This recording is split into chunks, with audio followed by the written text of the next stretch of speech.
Heightened tension, a series of attacks across Israel has raised fears of a widespread outbreak of fighting, another intifada or uprising. Comments in the Israeli press suggest Israel's government and security forces are losing control, and the elements are in place for a third intifada. The country's defense minister says that's not the case. Yes, there's an escalation in violence, but they remain isolated incidents.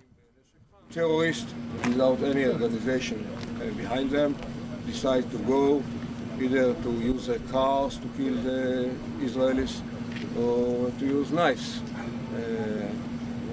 to stab Israelis. And this is a wave of violence in which we are engaged now. That's why we decided to deploy more troops. The Palestinian President Mahmoud Abbas blames Israel for inciting violence, with tension being fueled by a dispute over Jerusalem's Al-Aqsa Mosque compound. The jailed Palestinian leader, Marwan Barghouti, mastermind of the second intifada, which began in 2000, has called from his prison cell for armed resistance against Israel. The United States, meanwhile, is warning that the conflict flaring now must go no further. The last thing we need is the failure to reach a two-state solution, or even worse, a renewed crisis, another intifada on the ground.